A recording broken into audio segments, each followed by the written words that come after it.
Ouais, c'est Calbo, Arsenic, Bissona Bisso, sur la chaîne de Franck Maes, le descripteur. Yeah.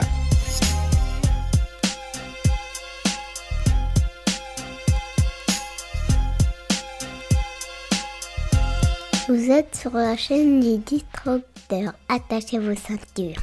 En cet été de 1999, le son de Villiers-le-Bel résonne dans l'Allonde-les-Morts, petite ville du Var qui voit une bande de jeunes du 95, centre du monde, venir y passer ses vacances. Les mots de Calbo et Lino résonnent dans ma tête de jeune homme de 21 ans, devenant accro au tempo du groupe Arsenic qui porte fièrement l'étendard du Secteur A. 20 ans plus tard, je me retrouve dans les allées de Bercy pour assister au concert du collectif. Aux États-Unis, on a eu Death Row Records, en France, on a eu le Secteur A.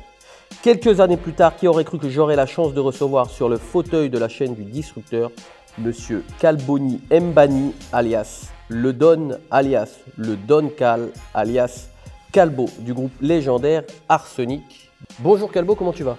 Bonjour, très bien, très bien. Bon, super. Très bonne intro. Je te remercie. Cet entretien va parler beaucoup d'innovation et de créativité, parce que pour moi, Arsenic, c'est un groupe qui a beaucoup innové, mais on va en parler plus tard dans l'interview en se basant sur ton livre. J'ai écouté bien évidemment quelques gouttes de plus ainsi que l'album suivant et il y a plusieurs choses qui m'ont surpris déjà dans ton livre. C'est que moi, quand je te voyais de l'extérieur, en tant que personne qui écoutait ta musique, je voyais quelqu'un de froid, de sombre, de pas très gai. Mais quand j'ai lu le bouquin, j'ai beaucoup rigolé déjà. Ouais. Il y a beaucoup d'anecdotes et c'est une autre facette de ta personnalité que j'ai beaucoup apprécié.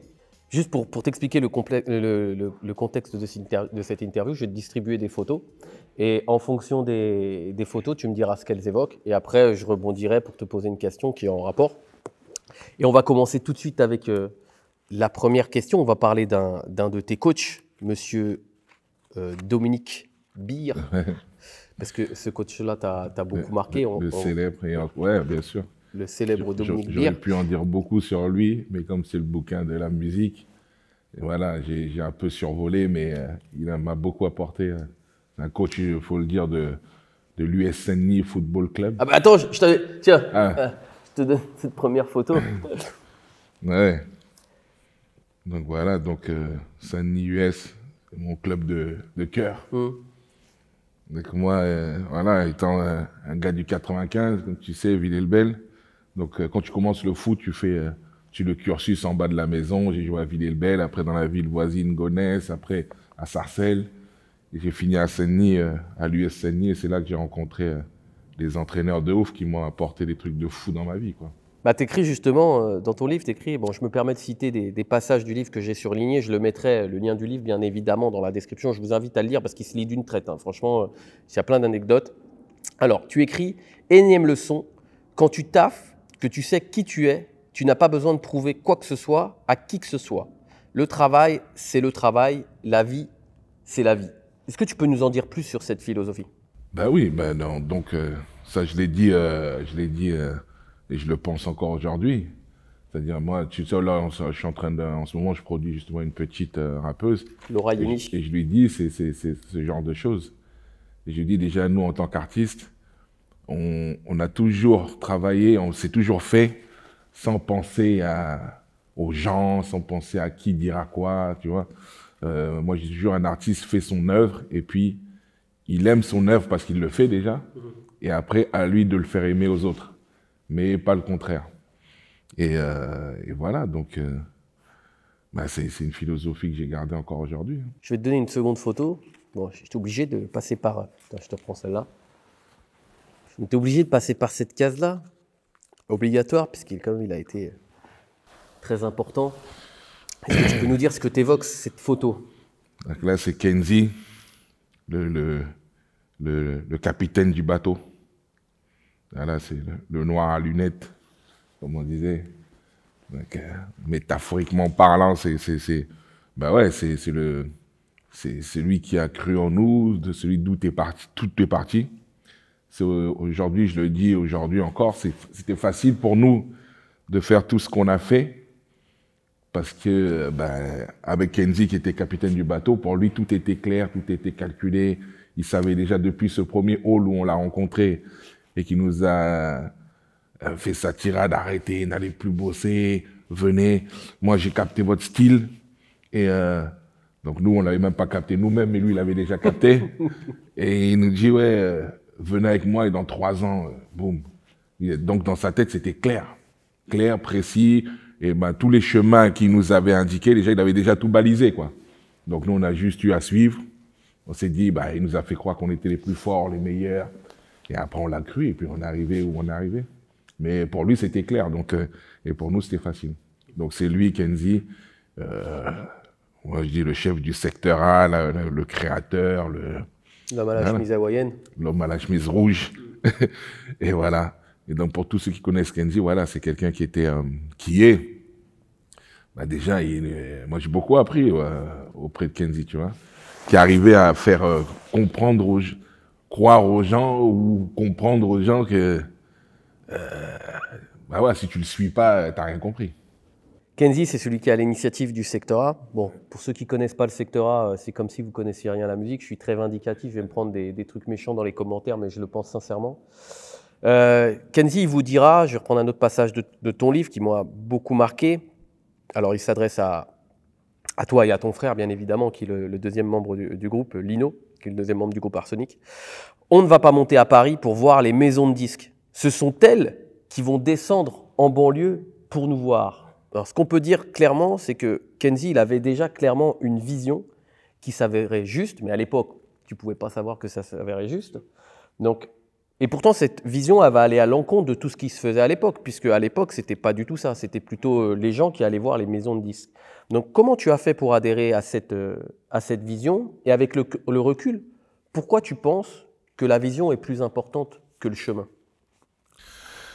Ben, tout simplement, un homme qui n'a pas de vision ne prend aucun chemin déjà.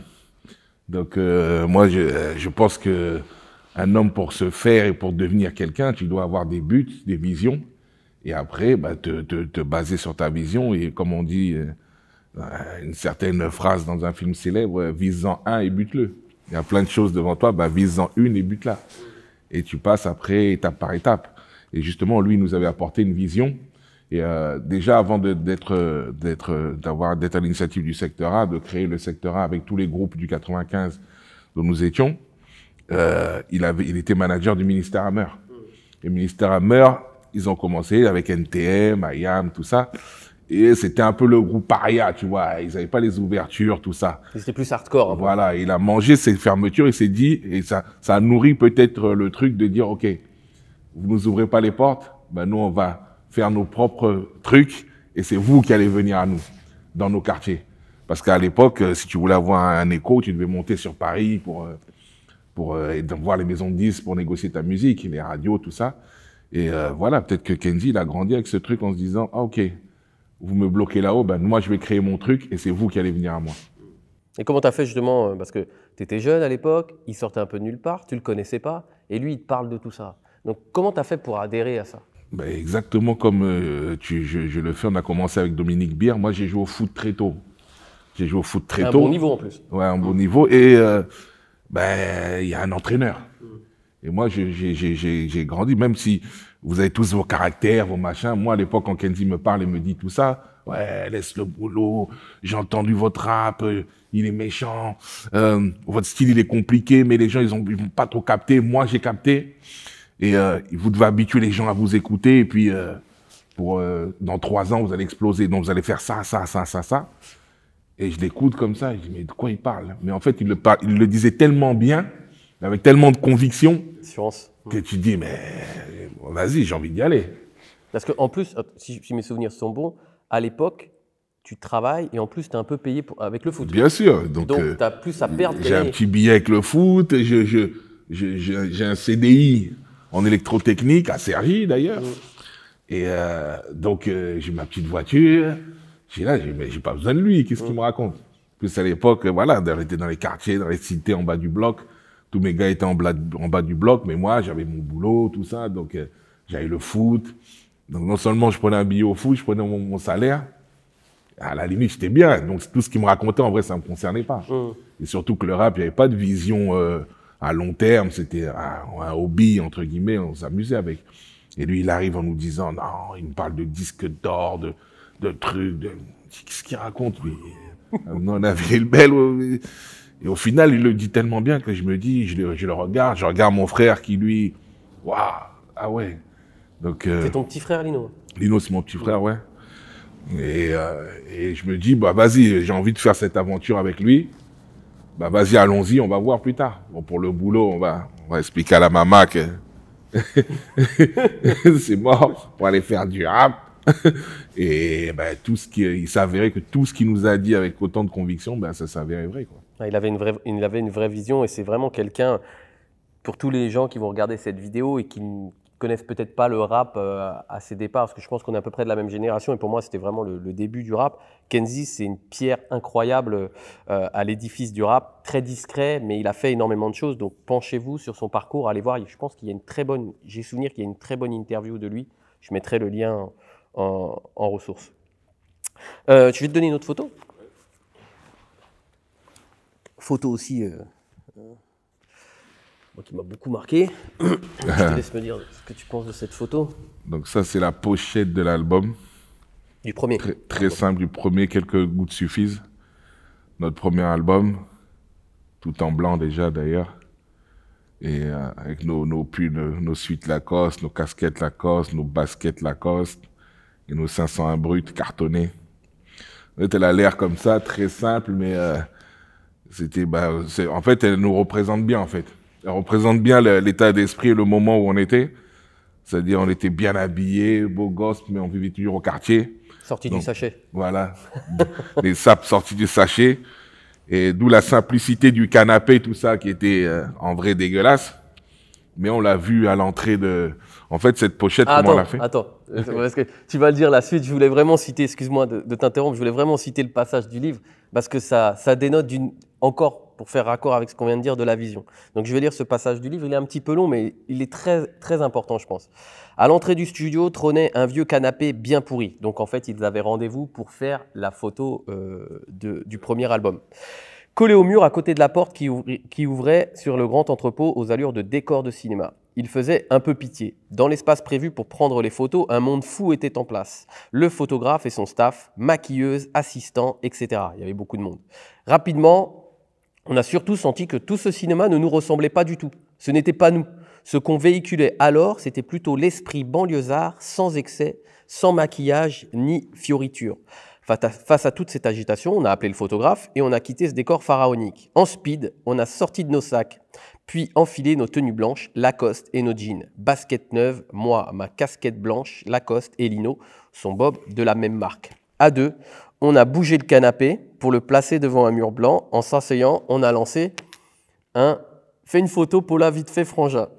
Donc en appelant le photographe. Donc ce qui est très intéressant, ce qui fait raccord avec ce dont on vient de parler, c'est encore cette histoire de vision. Parce que cette vision, vous l'avez eue également avec ton frère pour la pochette de l'album. Parce qu'on vous ramène tout un staff, on vous ramène un truc de ouf, et vous vous dites non, ça ne nous correspond pas. Donc comment tu fais pour sentir que quelque chose n'est pas raccord avec ton image?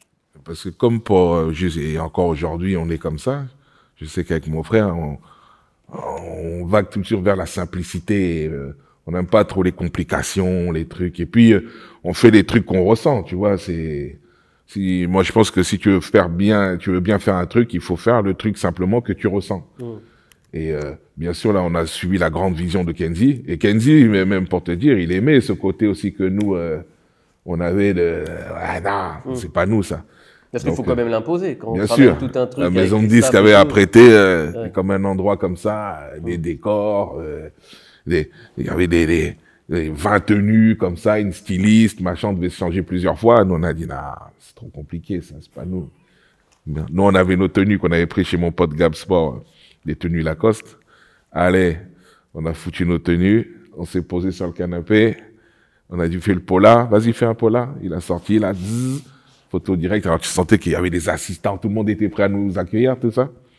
Il sort le polar, ça ressemblait à ça, en plus. Ouais. Donc, ça sort de son appareil, nous, on regarde comme ça. Et on dit, regarde, on lui dit, bon, tu vois, là, tu mets juste arsenic en haut, et c'est la pochette. On lui dit, c'est ça, la pochette. Et cette pochette, en plus, elle est devenue mythique. Elle est devenue mythique, et puis on est resté sur ces concepts. Oui, parce que c'est un peu la suite, avec le second album, c'était la même. Moi, on n'a pas fait de chichi, on a assis naturellement. Et après, du coup, imagine-toi que le photographe qui devait nous photographier dans un grand studio, machin, extraordinaire, avec tout son staff, qui attendait dans le studio. Nous, on était à l'entrée, en train de faire des photos devant le mur. Après, du coup, quand il a sorti le Pola, ben, il a fait plusieurs sur le mur avec le vrai appareil, pour que ça fasse, voilà, qu'elle soit propre devant le mur avec le sale canapé. Mais nous, on dit la photo, en fait, c'est nous qui faisons la pochette. On est en blanc, t'inquiète, ce sera propre. Mur blanc, tenue blanche et voilà, quoi. Mais c'est marrant parce qu'en fait, vous êtes revenu à une forme de simplicité. Parce qu'on vous avait ramené de la complexité, mais vous avez ramené de la simplicité, mais qui vous ressemblait en fait. Et quand tu vois dans le deuxième pochette de l'album, c'est encore, on a dit on reste assis, toujours tranquille, on se prend pas la tête. Mais vous étiez plus en Lacoste. Là, on était avec Ondia et on était dans une cave et puis ça cassait des disques au sol et puis voilà. Je vais te donner une autre photo. Bon, ça c'est une photo qui m'est chère puisqu'il est d'origine italienne comme moi. Ouais. Qu'est-ce que t'évoques cette photo? Là, c'est Akash, Akhenaton, c'est les premiers groupes que nous-mêmes, on a... Ben voilà, il y avait NTM, Ministère Amer et IAM, Assassin, et d'autres groupes avant, puisque si tu montes à l'époque avec les dynasties, les Lionel D, mais ça c'est la génération d'après, et nous on est encore la génération d'avant. Mais quand eux ils rappaient, nous on pensait même pas qu'on allait faire du rap, donc on les écoutait à la télé, et puis moi j'ai toujours été fan du gars, et après quand on était dans la grande épopée des compilations, on a pu le rencontrer avec les compilations première classe, et c'est là qu'on a rencontré le gars qu'on écoutait, on le voit en vrai, et donc on a kiffé l'artiste et l'homme encore plus. Tu vois, un gars très simple. À l'époque des compilations, on s'est rencontrés la première fois, mais on dirait qu'on se connaissait depuis 20 ans. C'était sur le morceau L'Art de la Guerre, sur voilà. le premier volume de première classe, si mes souvenirs sont bons. Voilà. Donc un gars très fort en rap, tu vois, le gars il arrive, à l'époque, c'était énorme. C'est le mec a un timbre de voix, une technique, tout ce qu'on aimait. Nous on aimait l'écriture avec mon frère. Et lui, c'était l'un des gars, justement, qui non seulement avait son timbre de voix, mais avait l'écriture aussi. Akhenaton, c'était très très bon. D'ailleurs, j'ai écouté le podcast je fais une petite aparté, j'ai écouté le podcast de Driver, qui est aussi en interview sur la chaîne. Ils ont fait 2 heures de podcast avec IAM. Si vous avez l'occasion de l'écouter, si vous aimez bien IAM, allez écouter ce podcast. Donc, pour rebondir sur cette photo, Akhenaton a écrit la préface de ton livre. Et il a écrit... La réussite dans le rap, c'était l'imitation du rêve américain que vivaient nos frangines et nos frangins outre-Atlantique. Les 4x4, les belles sapes, les bijoux. Donc, en quoi le rap, à ses tout débuts, n'avait pas vraiment d'identité propre par rapport à ce qui existait déjà aux États-Unis? En quoi le rap français? Ouais, le rap français, bien sûr. N'avait pas d'identité propre, parce qu'au départ, c'est vrai qu'il copiait beaucoup ce qui se passait. Voilà. Si je parle pour nous, justement, on est un peu sortis de ce cadre. C'est vrai que le rap français, à l'époque, était le cousin, le petit frère du rap américain. Donc, on regardait ce qu'il faisait aux États-Unis. Il y a même des groupes qui allaient là-bas aux États-Unis, qui s'imprégnaient de tout ça, qui nous le ramenaient, avec les tenues, les coupes carrées, les cartes d'Afrique sur le cou, le vrai hip-hop. Ils ont importé le hip-hop en France. Et nous, on regardait ça de notre œil. Et nous, on est une génération qui avons vu tout ça, tourner sur la tête, graffer, taguer, HIP. On a connu le hip-hop, on s'est imprégné de ça, mais on a voulu aussi être encore plus naturel que ça, c'est-à-dire on s'est imprégné du mouvement, mais on a fait un peu notre truc en le simplifiant et en faisant justement peut-être, je sais pas, avec l'expérience, je peux te le dire aujourd'hui comme ça, les prémices du rap français, c'est-à-dire que nous, on se sentait plus français qu'américain. D'où nos tenues. Nous, on n'était pas en foubou, on ne prenait pas les carates, les tenues américaines. C'était pas des baggy. Hein. Nous, on était en Lacoste, marque française. Voilà, nous, c'était ça qu'on prenait, le quartier, la vie du quartier. Et nous, c'était pas les trucs aux États-Unis, c'était pas les meufs, les trucs, les machins, les bling-bling, tout ça. Nous, on n'avait pas tout ça. Et donc, et on est parti sur ça. Donc, oui, on a créé notre truc et notre rap, qui nous ressemblait, quoi. Ce que tu appelles d'ailleurs, enfin ce que vous appelez le kung-fu, parce que souvent dans le livre, tu parles de kung-fu. Nos propres kung-fu. D'ailleurs, c'est marrant parce que la métaphore, elle est super bien trouvée, parce que le kung-fu, c'est très technique. Et vos paroles sont très, très techniques. Moi, je me souviens du premier morceau que j'ai écouté, et j'ai dit, waouh, c'est technique quand même. Fallait le réécouter 2 fois pour vraiment saisir toutes les différentes subtilités qu'il y avait dans les mots. Et c'est pour ça, justement, même pour rebondir sur ça, c'est que sur l'écriture, c'est que Kenzie nous a remarqué par la première compilation qu'on avait fait en ayant une écoute technique. C'est-à-dire que lui, il nous a dit, il a écouté la technique qu'on avait donnée, un truc que nous, on ne se penchait pas là-dessus. Nous, on écrivait parce qu'on aimait les métaphores, les trucs, les mots compliqués. Vous étiez déjà fort quand même en... Bon, on le je savait pas. Je ne sais pas si vous étiez bon en français à l'école ou en dissertation, bon mais ça se sent, quoi. Dans tous les textes, ça se sent, quoi. Ouais, c'est-à-dire que nous, on n'écrivait pas juste comme on peut l'écrire aujourd'hui avec la génération, j'écris ma rage comme ça. On dit, OK, je vais écrire ma rage, mais avec de la technique, avec des jeux, des mots, de mots, tout ça, et machin. Le Disrupteur, c'est votre chaîne YouTube. Une chaîne pour briser les codes de l'entrepreneuriat de masse, sans vie et sans créativité. Pour aller à contre-courant de la pensée dominante, des poncifs et des dictates imposés. Dans un monde marketing où la communication se clone à l'infini, il faut tirer son épingle du jeu pour attirer l'attention des clients. Plus les clones se copient, plus ils en perdent en identité. On ne devient pas une référence sur un marché en copiant les autres acteurs. Sur cette chaîne, j'analyse l'image de marque d'entreprises, d'entrepreneurs, de personnalités, de mouvements, d'événements qui marquent les esprits.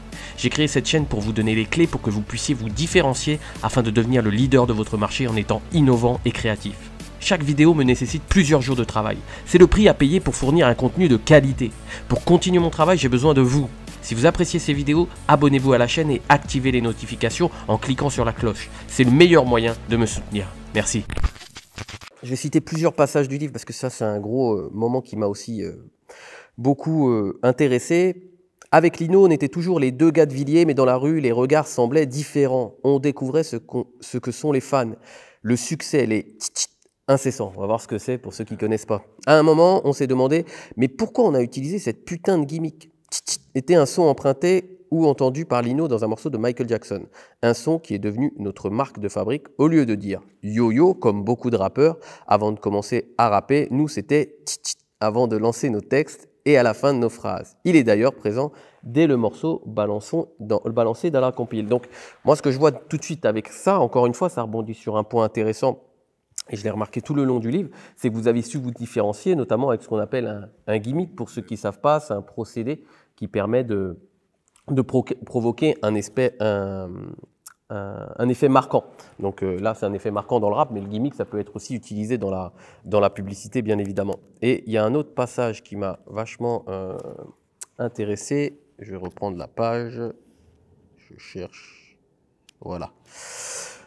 Notre style éloigné du rap scolaire de l'époque, Arsenic enchaînait les jeux de mots compliqués, les métaphores, les lyrics rapides rappés par mon timbre de voix d'outre-tombe et la voix nasillarde de Lino, un rap complexe qui sortait du lot. Donc on va rebondir sur plusieurs choses qu'on a dit.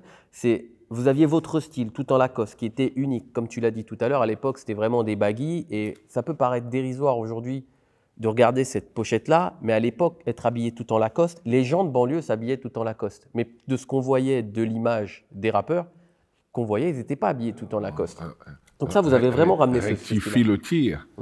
Les gens de banlieue ne s'habillaient pas en Lacoste. Oui. Nous, en fait, on a ramené peut-être, dans l'excès, peut-être certaines personnes, on ne sait pas, mais nous, on ne le voyait pas. Nous, on a vraiment joué le truc dans l'excès, c'est-à-dire dans notre coin. Et puis, tu sais, le propre du banlieusard, c'est de rester dans son quartier. Bah oui, ouais. Donc, on ne voyait pas les autres quartiers, en fait. On était là en bas, on restait toute la journée à 2 mains. Et on a kiffé le Lacoste. Dès la première pochette de l'art d'utiliser son savoir, on était tout en Lacoste en bas du bâtiment. Avant, justement, de gagner de l'argent et d'en abuser après, dans l'excès, quand tu vois le clip box avec les mots, tu vois que ça, c'est une pub de la gloire à Lacoste.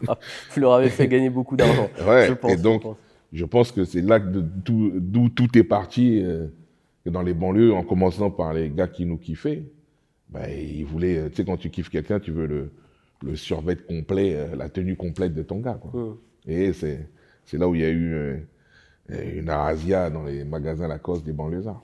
Pour rebondir, si on prend le gimmick. Donc, si on prend la tenue Lacoste, on sent tout le long du livre une envie de se différencier. Et là, on va revenir sur un autre point à un moment, puisqu'on va parler de Bisson Abisso, même si on aura une question spécifique sur ça, parce qu'on est obligé de parler du Bisson Abisso, parce que c'est une partie importante du livre. Je vais reciter un passage du livre où tu dis « Fais un truc que les autres n'osent pas faire et tu gagneras à tous les coups ». Résumé, c'est que dans votre musique, vous êtes différent, vous avez votre style vestimentaire, vous avez votre style de musique, votre style de rap. Donc, pourquoi tu penses que c'est indispensable de se différencier, quitte à prendre des risques? Parce qu'on peut le voir plusieurs fois dans le livre, tu as pris des risques et aussi avec le groupe, vous avez pris des risques.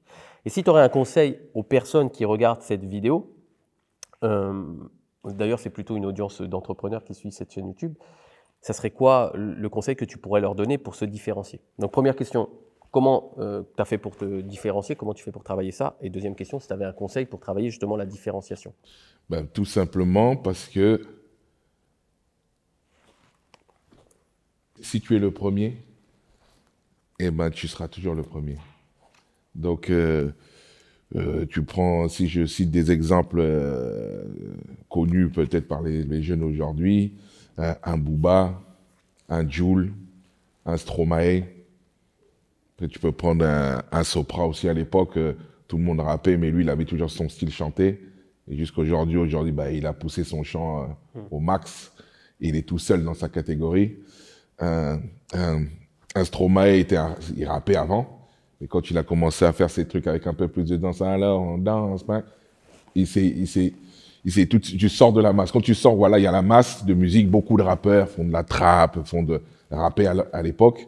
Mais nous, le fait de se différencier, de ne pas avoir les tenues comme les autres, de faire nos gimmicks, notre rap compliqué, machin, a fait que il y avait le rap et nous, et Arsenic. Et les gens, là, quand tu sors de la masse, il y a une masse qui te suit. Donc, tu crées tes aficionados qui disent, OK, vous aimez le rap, mais nous, on aime Arsenic.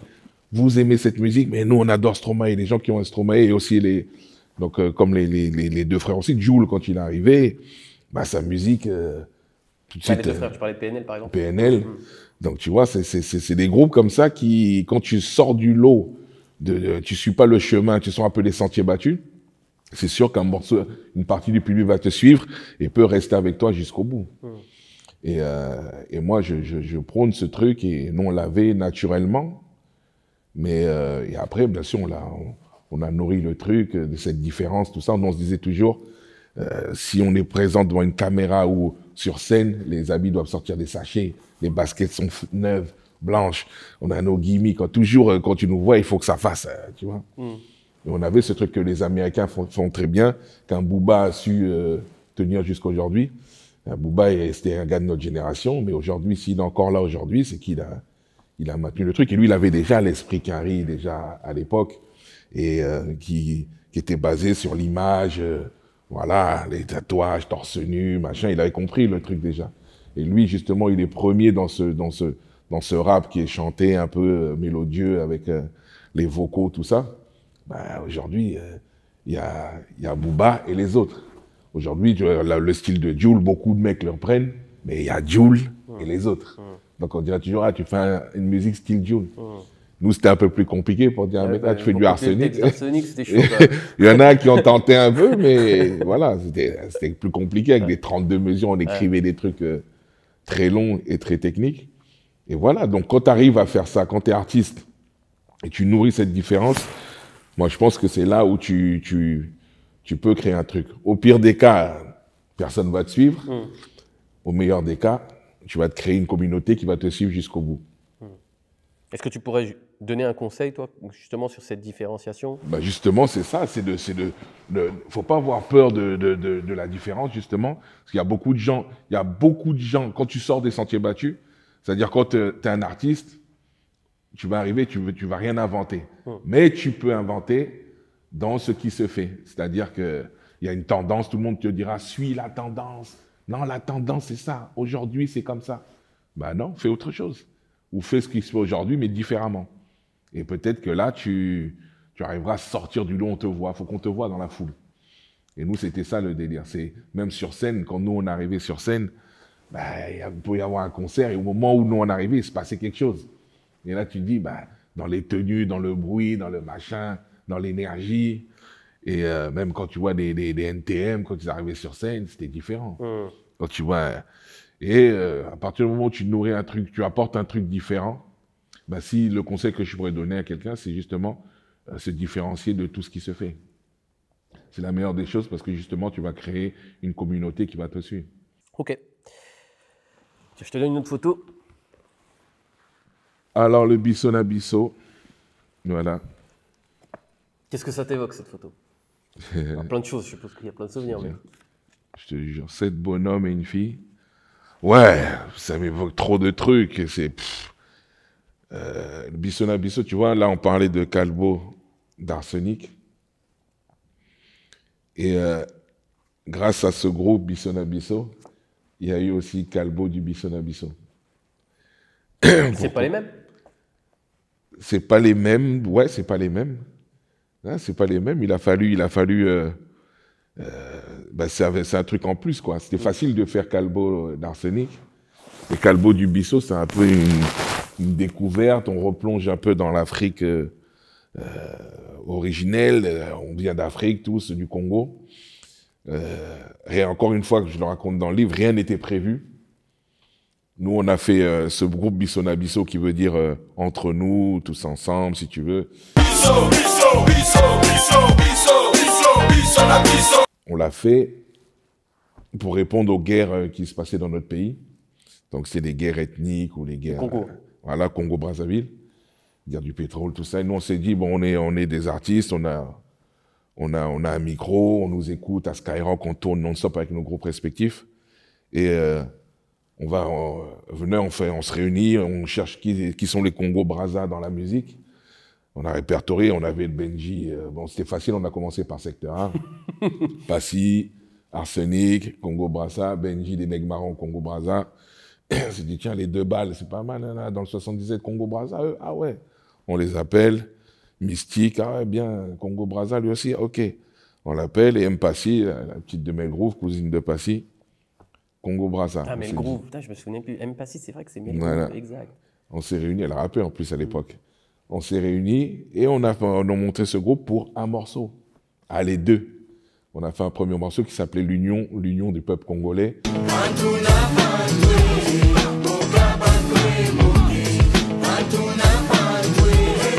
Où on chantait « Arrêtez vos guerres, regardez, on est tous ensemble, d'ethnies différentes, arrêtez ça ». Et voilà, quoi, on peut se réunir, tous Congolais, tout ça. Et on fait un deuxième morceau pour s'amuser parce qu'on était en studio. Et c'était facile pour nous de faire Bissona Bisso. La musique qu'on écoutait tout le temps à la maison, la musique africaine, mixée avec le rap qu'on pratiquait tous les jours. Et on fait écouter ça à Bouno, à Trick, aller diffuser ce morceau pour qu'il y ait une résonance au pays, pour que les gens écoutent. Et quand ils écoutent ça, à l'époque, ça ne se faisait pas.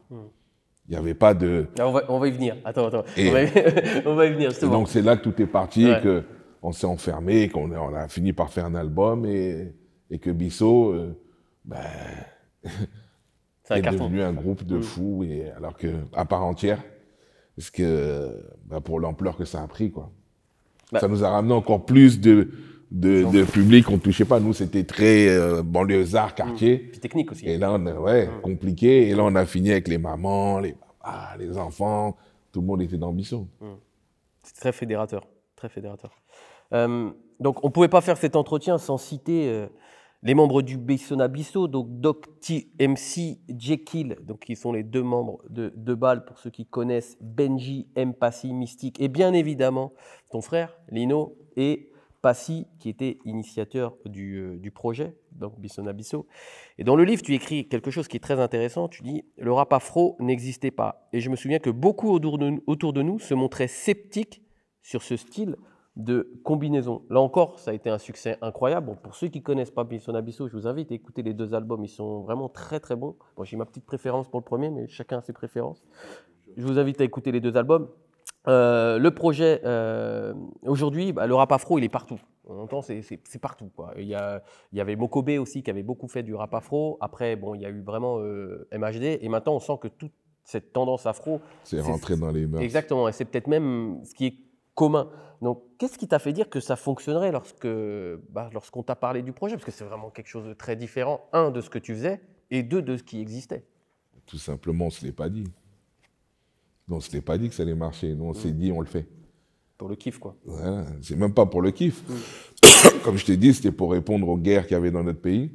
Et on s'est dit, pour avoir la résonance, on va prendre les musiques de notre pays, le Congo-Brazza, les sébènes, les guitares africaines, les musiques de nos parents, pour toucher les gens du pays. À la base, au départ, c'est très communautaire. On va faire une musique qui est différente de ce qu'on fait nous, pour toucher nos frères en Afrique, au Congo. Et quand on nous dit, on nous propose de faire un album Bisso, parce que justement, quand il... Ça veut dire quoi, Bisso na Bisso? Tous ensemble, entre nous, tous ensemble, on peut le dire comme ça. Et quand on nous dit, ah non, mais vous voudrez faire un... C'est original. Donc quand le Bouno, on lui fait écouter pour qu'il diffuse dans Laurent sa radio. Bouno. Il faut préciser, on sait jamais. Quand Laurent on lui Bouno. fait écouter pour qu'il diffuse dans sa radio et qu'il dit, ah ouais, mais vous devrez faire un album. Pourquoi vous ne faites pas un album? Nous, on n'avait pas pensé faire un album. On avait nos groupes, on tournait déjà, on était déjà en train de se poser des questions sur nos propres groupes. Là, on nous dit, mais non, on n'est pas censé être un groupe, on vient de se parler, on a fait un morceau, basta. Et là, on dit, bon, ok, on se regarde, ok, qu'est-ce que vous en pensez? S'il dit, écoute, à l'époque, parce qu'il y avait une grande maison, hein, avec un studio en dessous, on s'est dit, écoute, c'est les vacances, c'est bientôt le mois d'août, on s'enferme un mois là-dedans, un mois et demi, et on fait un album. Et c'était facile pour nous de faire Bisso, parce que justement, écrire, dans nos groupes respectifs, on avait des couplets de 30 mesures, tout ça, et là, c'était 8 mesures chacun, 4 phrases, on dit, ah, c'est bon. Donc on va y aller, et on a pris Jimmy Finger qui avait fait l'album, Jimmy Findus.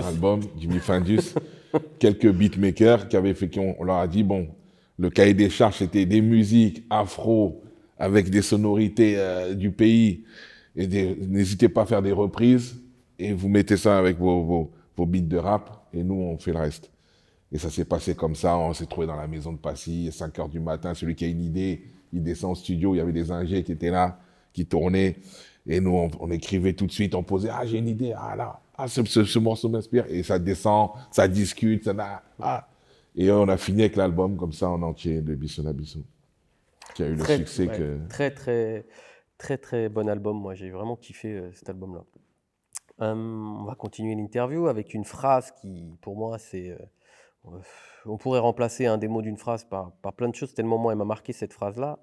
C'est « Qui prétend faire du rap sans prendre position ?» Pas nous en tout cas, raconter notre quotidien et celui de notre entourage, les réalités de notre environnement avec conviction et rage, c'est dès les premiers textes imposés comme notre priorité numéro 1. Donc, qui prétend faire du rap sans prendre position? Qui prétend faire du rap sans prendre position? Bon, aujourd'hui, on va rentrer un petit peu plus dans le débat, parce que je trouve ça intéressant d'avoir ton point de vue sur ça. Le rap est aujourd'hui la musique la plus écoutée en France.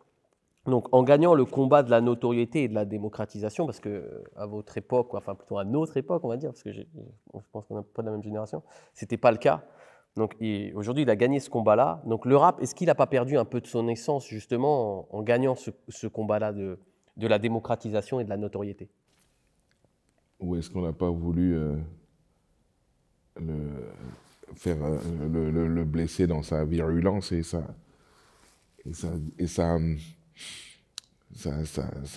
direction, sa première direction? C'est-à-dire que quand on dit cette phrase qui prétend faire du rap sans prendre position, c'est oui, à la base, le rap, à proprement dit, c'était pas juste pour se divertir. Le rap, à la base, c'était aussi pour dénoncer la voix des sans-voix. Tu prends le micro, quand on fait Bisso na Bisso, c'est pour dénoncer les guerres, en le faisant en rappant. Donc le rap servait à ça, à la base. On pouvait aussi s'amuser, parce que, en fait, le rap, c'est le reflet, pour nous, c'était le reflet de la vie. Et, tu me coupes si je me trompe, la vie est difficile en ce moment. Donc pour nous, il y a des sujets à foison, des thèmes à foison, qui seraient magnifiques pour le rap en ce moment, mais qui ne sont pas utilisés. Aujourd'hui, le rap que tu écoutes, voilà, nombriliste, c'est pour divertir. Pour divertir, ouais, ça ne ressemble pas à ce qu'on vit et dehors. Et nous, on aimait, on se disait, si on a fait du rap, c'est pour raconter la vie qu'on vit tous les jours. La vie de ton cousin, de ta mère. C'est pour ça qu'on a été, je pense, aimés dans tous les quartiers, parce que la vie qu'on décrivait, c'était le quotidien de tous les quartiers. Et qui prétend faire du rap sans prendre disposition. Aujourd'hui encore, je le pense, elle est forte, de ouf. En me disant que tu peux prendre ton micro pour faire si vraiment tu veux faire du rap, si vraiment c'est du rap que tu fais, bah, tu es obligé à un moment donné de prendre position et de raconter le quotidien des gens. Tu vois, aujourd'hui, on vit comme je disais, voilà. Et là, je repars avec un EP pour ce livre, quelques gouttes de plus, et le EP aussi s'appellera quelques gouttes de plus. Donc, je parle de morceaux dedans, dans le livre, qui ne sont pas sortis, que j'avais fait à cette époque, qui ne sont pas sortis. Donc, je les ressors dans ce CD EP, quelques gouttes de plus, mais, pour rebondir sur ta phrase, qui prétend faire du rap sans prendre position, j'ai fait un morceau qui va présenter justement le EP, et qui s'appelle en plus, qui s'appelle J'écris. Et ce morceau, je dis le pourquoi du comment un rappeur écrit. Et moi, j'écris pour ça, j'écris bien pour dire les choses, donc je parle, entre guillemets, de ce qu'on vit aujourd'hui avec ce schmilblick de Corona. Et voilà, tu parles, en fait, on prenait des micros pour parler. Dans l'album solo de Lino, Requiem, on a fait un morceau arsenic qui s'appelle « Ne m'appelle plus rappeur ». Ben, ça voulait dire ce que ça voulait dire. Ça veut dire si le rap, si pour vous ça c'est du rap, où ça dénonce pas, où ça dit rien, où ça parle que des calaches et voilà, de l'argent facile, les machins, les meufs, les trucs, les grosses voitures. Je dis mais ouais, tu vas le dire dans un morceau ou deux. Mais si pour vous c'est ça en plus, c'est encore plus pour le style qui était aujourd'hui où tous les couplets sont chantés, machin. Bah, si aujourd'hui c'est classé dans le rap, tu vois. Mais je dis, mais non, le rap, c'était un exercice de style avant tout. Si tu rappes, tu rappes. Et voilà, je ne m'appelle plus rappeur. On disait aussi, non seulement tu dois rapper, mais quand même dénoncer un peu des fois, avec tout ce qu'il y a. Et voilà, c'est pour ça. Nous, la définition du rap, si je dois en donner une, c'est quand même pour dénoncer. Après aussi, tu peux t'amuser avec le rap, mais c'est beaucoup trop fait en ce moment. Et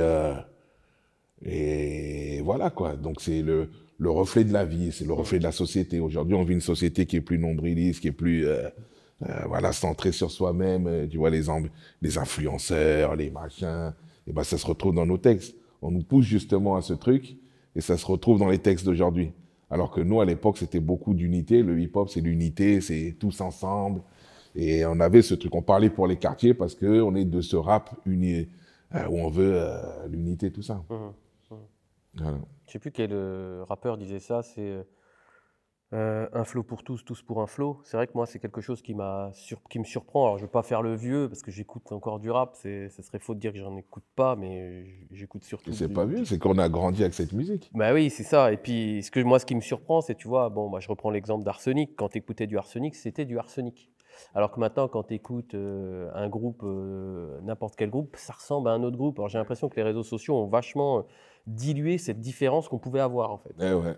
À l'époque, t'écoutais FF, t'écoutais Roca, t'écoutais Booba, c'était leur style. Ouais. C'était leur style. Il y avait pas de... Les gens ne se ressemblaient pas. Et on jouait beaucoup là-dessus. La différence était, à l'époque, t'écoutes un Oxmo. Chacun voulait avoir son flow. Voilà, t'écoutes Oxmo, personne ne rappait comme Oxmo. Ouais. T'aimais ou t'aimais pas, mais c'était son style. Voilà, Jekyll il arrive avec sa voix nasillarde, chacun avait son style. Je vais reprendre un autre passage de ton livre. Alors c'est au Congo, après une discussion avec un sage, tu en tires ces conclusions. Affronter l'extérieur, rencontrer l'inconnu, des personnes différentes, ça t'enrichit. Un con n'est pas né con. Un raciste n'est pas né raciste. Je pense qu'il y a du bon et un truc à apprendre chez tout le monde, à commencer par nous-mêmes. Souvent, on s'oublie pour la famille, pour les autres, pour les gens. Oui, les gens. Aide-toi d'abord, apprends, deviens fort, et après, aide les gens grâce à ton expérience du combat. C'est la dernière chose que ce vieux sage médite. Si tu veux bien partager, parce que c'est quelque chose que je n'ai pas vu dans le livre, et je fais toujours en sorte de faire des interviews un peu différentes, parce que tu as eu plusieurs interviews. Donc moi, j'aimerais bien que tu nous partages, si tu le veux bien évidemment, quelles sont les épreuves que tu as traversées qui t'ont rendu plus fort, parce que tu parles de combat, Et pour toi, c'est quoi être plus fort? Pour moi, c'est quoi être plus fort? Enfin, on commence par les épreuves. Les épreuves. Bah, les épreuves, déjà, tu es noir en France. Déjà, c'est une épreuve. Déjà. Tu es noir en France. Donc, on peut dire ce qu'on veut. Il y a beaucoup de gens qui disent, quand tu prends Benzema, sa phrase, quand il dit Deschamps a répondu à une partie raciste de la France. Il n'a pas dit que la France était raciste. Il a dit une partie de la France, une partie. Comme on le voit aujourd'hui, il ne faut pas se cacher. Arrêtons de se mentir. Parlons clair, disons la vérité. Il y a des gens, ils sont racistes. Et moi, même quand tu le dis, tu as commencé ma phrase en disant pour moi, même un raciste n'est pas né raciste. Ah ouais, moi, un raciste, il n'est pas raciste. Moi, quand je vois un raciste, pour moi, c'est triste pour lui. Ta vision, elle est... T'as le temps d'être raciste, toi? J'ai pas le temps. Hein. J'ai pas le temps de pas t'aimer. Moi, j'ai ma vie à faire. C'est déjà compliqué. T'as le temps d'être raciste, toi. T'as le temps de penser à l'autre, là, mais nourris ta femme, embrasse ta femme, tes enfants. Le mec qui a le temps d'être raciste, putain, il galère dans sa vie. Et ouais, donc, moi, je dis, donc, pour revenir à la question, merde, j'ai m'a sorti de ma question. C'est quoi les épreuves? Les épreuves que tu as traversées, parce que tu parles de combat et de te rendre plus fort. C'est quoi les épreuves que tu as traversées pour te rendre plus fort? En fait, moi, je pense que dans la vie d'un homme, tu vas traverser plein d'épreuves. Plein d'épreuves. Tu vas te séparer, les séparations, avec les mères de mes enfants, le racisme, je le raconte dedans, on a vécu aussi le racisme. Dans le quartier, tu n'as aucune vision, tu te fais toi-même. Mon père est décédé. Vous êtes là dans la vie, vous vous retrouvez famille nombreuse. Ta mère travaille, vous êtes là au quartier, il faut faire quelque chose, faut rentrer de l'argent. Donc c'est une vie un peu système D, et c'est ce que vivent beaucoup de gens dans les quartiers aussi, c'est le système D. J'ai un morceau que j'ai pas mis dans mon EP, mais je pense que je vais enchaîner les EP, où je chante un morceau avec Kamel Le Nouveau. C'est un petit du quartier qui est très très fort. Je trouve. Aucun rapport avec Kamel l'Ancien. Avec aucun rapport. C'est Kamel Le Nouveau. Kamel Le Nouveau. il est magnifique, ce petit. Il faudrait l'écouter. Ouais. Et dedans, on a fait un morceau. Et on a fait un morceau ensemble qui s'appelle « Je fais des tours de magie ». C'était ça, en fait. Nous, on disait « On fait des tours de magie ». Je sais pas, le frigo est vide, je vais descendre en bas, je vais me remonter, le frigo sera plein. Comment t'as fait? Je fais des tours de magie. Non, mais t'as pas d'argent. Ouais, mais on se débrouille, t'as vu? Et c'est ça, c'est les épreuves de la vie. Et pourquoi elles nous rendaient plus forts? Parce que, et moi je dis les gars du quartier, pourquoi j'ai un morceau qui s'appelle justement, où je dis, dans le EP justement, je dis le quartier, je sais pas si le quartier m'a appris beaucoup, ça m'a appris beaucoup de choses, mais surtout rendu plus costaud. C'est les épreuves de la vie qui font que tu deviens plus costaud. À chaque fois que tu tombes, à chaque fois que tu vas te relever, tu seras plus costaud. Il y a beaucoup de gens qui tombent et qui s'effondrent, qui finissent dans la drogue, morts, machin, ou des gens, des crises, des machins, des meufs qui se butent, des gens qui se suicident. Mais ceux qui restent forts malgré les épreuves, tu te relèves à chaque fois, et ces épreuves-là ont fait que de la vie que j'ai eue, ont fait que, pour moi, ça m'a renforcé. À chaque fois, je me relevais de chaque épreuve plus fort, toujours plus fort. Et en restant comme ça, en s'habituant justement à se relever, à un moment donné, t'es une machine de guerre. Moi, j'ai dit dans un morceau, quand je dis les séparations, pourquoi les séparations? Souvent, on parle des femmes seules qui doivent élever leurs gosses, tout ça, c'est très, très, très dur. On ne parle jamais d'un... Des fois, ça va bien. Une séparation, c'est une séparation. On peut dire c'est banal, mais il y a des hommes aussi qui, en séparant de leurs enfants, ils ne sont pas bien. Et surtout quand tu étais un papa poule, tout ça, donc tu dis, tu n'es plus là avec tes enfants, tout ça, et c'est quand même une souffrance, tu vois. Mais il faut se relever de ça et se dire, bon, pour moi, dans chaque épreuve, j'ai toujours pris le bon côté du truc. Même dans la souffrance, on apprend beaucoup, et dans cette épreuve, si tu te relèves, tu seras plus fort si tu comprends le pourquoi du comment. Et c'est clair que, pourquoi je disais aussi, j'ai pas le temps, c'est souvent on dort avec les problèmes des autres. Tu vas dormir avec les problèmes de tout le monde, tes propres problèmes plus ceux des autres, mais à un moment donné, tu vis quand? Donc à un moment donné, il faut se relever et vivre. Et justement, moi, je préfère qu'un mec qui m'épaule, il soit bien recentré sur lui-même, fort, et on va affronter le monde en étant plus fort. Pas en étant faible, stressé, machin. Tu imagines Les soldats, ils iraient à la guerre stressés, faibles, je vais pas bien, blablabla. Tu ne gagnes aucune guerre comme ça. Tu peux ouvrir les yeux. Regarde ce qu'il y a dans ta main. Tu sais ce que c'est? Alors, qu'est-ce que c'est? C'est l'œil d'Agamotto de Doctor Strange. À l'intérieur, il y a la pierre du temps qui te permet de retourner dans le passé. Qu'est-ce que tu dirais au toi d'il y a 30 ans? Alors, qu'est-ce que je dirais au Calbo de 15 ans? Si j'avais la possibilité de revenir dans le passé, comme Doctor Strange je le fais, et de discuter avec le Calbo de 15 ans, eh ben, j'aurais plein de conseils à lui donner, en fait. Aujourd'hui, je le fais avec mon fils, qui, lui, aujourd'hui a 20 ans. Et ben, des fois, je réfléchis, je me dis, j'aurais aimé, moi, avoir un Calbo qui me dise tout ce que je dis à mon fils aujourd'hui. Et je l'aurais dit au Calbo de 15 ans, je l'aurais dit, moi, quand j'avais 15 ans, je disais, quand on me disait, ouais, qu'est-ce que tu veux faire quand tu seras plus grand? Je disais, je sais pas, mais je serai pas pauvre. Donc, j'étais sûr que je serais pas pauvre. Après, on peut parler de qu'est-ce qu'est la richesse, mais pour moi, je disais toujours, je serai pas pauvre. Je sais pas ce que je vais faire. Il faut savoir que dans les cités, quand tu grandis dans les cités, la manière dont c'était fait le bloc, tout ça, tu as l'impression que tu es bloqué, ton esprit est bloqué, on veut pas qu'on se... Et même un gars de quartier qui traîne en bas, il va pas plus loin que la gare. Je sais même pas s'il prend le train. Quand tu vas prendre un grec à Paris, on dirait que tu es parti aux États-Unis, tu as vu? Et donc, je dirais au Calbo, n'aie pas peur, vas-y, fonce, même tout seul, pars. Et tu vas tomber plusieurs fois, mais tu vas te relever, comme on en parlait tout à l'heure. Et au contraire, tu apprends plus vite. Faut pas avoir peur de partir pour découvrir le monde et revenir plus riche de tout ce que tu as fait. Nous, on l'a fait grâce à la musique. Mais comme là, j'ai 15 ans, donc du coup, j'ai rien fait. Je suis dans le foot, tout ça, j'apprends. Le fait même de jouer au foot m'a fait grandir plus vite, puisque j'ai joué très tôt en équipe senior, alors que j'étais encore mineur. Et tu apprends tous les jours. Mais tu apprendras tous les jours, je dirais à ce Calbo. Mais surtout, n'aie pas peur de tomber et te relever et fais ce que tu dois faire sans penser au regard des autres. Fais. Deviens un faiseur. Donc, je dirais à ce petit Calbo de 15 piges, deviens un faiseur. Aujourd'hui, on va toujours te pousser vers l'école. Apprends, oui, mais après, suis un cursus, le travail, le machin. Je dis non, deviens toi-même un travail, s'il le faut. Parce que souvent, dans les quartiers, on te dit, ouais, je suis noir, arabe, tout ça, les portes sont fermées, il n'y a pas de vision pour nous. Non, ben, si tu n'as pas de vision, crée ta propre vision. Crée ta propre vision. Et deviens ce que tu veux être. Tout le monde peut arriver à... Je dirais à ce Calbo, tu peux arriver à être ce que tu veux, mais seulement si tu le veux. Voilà. Okay. Et si tu ne réussis pas ta mission, c'est juste parce que c'est toi qui a voulu l'arrêter et personne d'autre. Donc si tu veux avoir quelque chose, ben, va jusqu'au bout et tu l'auras.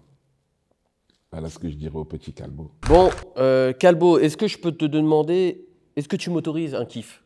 Oui, bah oui. Fais-toi un kiff. Écoute, j'ai ma petite collection de vinyles, si tu veux, et j'ai mon vinyle Arsenic, quelques gouttes suffisent. Est-ce que tu peux me le dédicacer? Oui, bien sûr. Ah, ça me fait plaisir. Autant se faire un kiff, hein, tant qu'à faire. Donc je mets quel nom, ton petit nom? Tu mets Franck.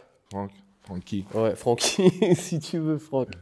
De toute façon, le livre de Calbo, il sera bien évidemment en lien dans la description sous cette vidéo. Je vous invite vraiment à le lire. Bon, bah, moi, le mien, il est tellement gribouillé de partout parce que j'ai pris pas mal de notes pour l'interview. Mais c'est un livre qui se lit très rapidement, très facilement, très bien écrit. Si vous voulez en savoir sur les dessous du rap, bah, allez-y, foncez le lire. C'est plein d'anecdotes. C'est un livre qui change ta vie. C'est drôle. En plus, c'est drôle. C'est vraiment, il y a des fois des anecdotes très drôles. Un truc de fou. Hein. Une histoire de fou. Là, grâce à ce livre, tu vois, moi, j'aime bien. Merci. Là, je suis passé maintenant en mode Victor Hugo, t'as vu? Donc, je passe de l'artiste rap à l'artiste qui a écrit un livre. Donc, c'est d'autres émissions. On te parle sur un autre ton. Et récemment, là, je rencontre une femme, 76 ans à peu près, et elle me parle de mon livre. Elle a lu mon livre. Et la manière dont elle m'en parle avec ces mots de grand-mère. Et je suis bloqué. Elle m'a même tiré les larmes, frère. Elle m'en a parlé comme personne m'en a parlé. Toi, tu m'en parles en connaisseur de musique, de cette époque, machin. Ok, le plus souvent, on m'en parle comme ça. C'est des gars qui ont vécu cette époque qui m'en parlent. Mais là, une vieille de 76 ans, qui n'a rien à voir avec le hip-hop, qui n'a rien à voir avec le rap, qui te parle de ton bouquin, qu'elle a lu. Et je peux te dire qu'elle l'a décrit. À un moment, elle a décrit des trucs comme moi, je l'ai écrit. C'est ça qui m'a un peu touché parce qu'elle me disait, un petit exemple de ce qu'elle me disait, ouais, j'ai l'impression que tu l'as écrit, c'est pas seulement la vie d'un rappeur, en fait. Elle me disait, j'ai trouvé que même la manière dont tu l'as écrit, on sent que le style que tu as écrit, tu n'as pas voulu faire le Victor Hugo, tu as écrit avec des mots à toi. Et moi, j'ai découvert une personne, en fait, et j'ai l'impression que tu n'as pas voulu te rester longtemps sur les trucs négatifs de la vie. Tu as voulu quand même exposer un truc positif, et il n'y a pas trop de rancune dessus. Je n'ai pas senti d'une rancune. Même quand tu parles à un moment de ton cousin, tu dis, tu survoles un peu, tu dis, bon, mais tu n'as pas voulu trop blesser. Et c'était exactement ça, en fait, moi, je me suis dit, si je fais un livre, c'est pas pour tuer des gens. J'en avais plein, je pouvais en buter 100 000, mec. Mais j'ai dit, non, c'est pas ça, ça m'intéresse pas, moi, au contraire. Moi, j'ai lavé mon corps de toutes ces conneries et j'ai sorti toute cette négativité et du coup, je voulais laisser un truc positif. Bah, c'est réussi, c'est ce qu'elle me décrivait, en fait. Et moi, j'ai trouvé une femme de 76 ans et à la fin, elle me dit, je vais le proposer elle lit que des romans, elle lit des romans et tout. Elle me dit, je vais le proposer à ma copine. J'ai dit, ta copine, elle a quel âge? Elle a 80 ans. J'ai dit, ok. J'ai dit, n'oublie pas, je lui ai demandé, est-ce que ce serait possible que tu me fasses une vidéo de tout ce que tu m'as dit là, parce que j'ai jamais eu une vidéo comme ça. Elle m'a dit, ok, je te la ferai. C'est mortel. J'ai dit, ok. C'est mortel. Bah écoute, Calbo, je vais te laisser le mot de la fin. Tu dis ce que tu veux pour cette interview. Le mot est pour toi. Alors, le mot de la caméra, 1, 2, 3. Okay. Les 3 à la fois, si tu veux. Ben écoute, comme je l'ai dit, je pense que c'est quelques gouttes de plus. Ce livre, c'est l'histoire d'Arsenic, de Calbo, de Bissot, racontée par celui qui l'a vécu. Donc, vous entendrez plein de légendes sur nous, mais ça, ce livre, c'est l'histoire de notre histoire racontée par celui qui l'a vécu. Et c'est un livre que j'ai voulu laisser plein d'espoir, tout ça, plein de motivation quand je finis par ma petite rappeuse Laura Yéniche. C'est ça, je veux lui transmettre tout ça. Et puis le livre, on l'a fait parce que c'est la transmission aussi, le fait de laisser. On le faisait pas beaucoup dans l'histoire du rap. Souvent, tu laisses les nouvelles générations vivre leur vie, mais aussi connaître l'histoire. Et si nous, on raconte pas notre histoire, quelqu'un d'autre va la raconter à notre place. Donc voilà, le mot de la fin, c'est ne laissez personne raconter votre histoire à votre place. Et surtout, faut vivre sa vie, quoi. Faut vivre sa vie et pas avoir peur. Pas avoir peur du passé, pas avoir peur du futur. Vivre sa vie et la construire surtout. On dit souvent, ouais, il y a le destin, le mektoub, oui, mais toi-même, tu peux diriger ton destin. Voilà, faut être maître de son destin. Eh ben, merci beaucoup, Calbo, pour cette interview de qualité. Et comme disaient les grands philosophes, n'oubliez jamais, jamais dans la tendance, toujours dans la bonne direction. Non, attends, j'en ai une meilleure. Ne soyez jamais une énième copie d'une énième copie, sinon vous vous transformerez en photocopieur. Yeah.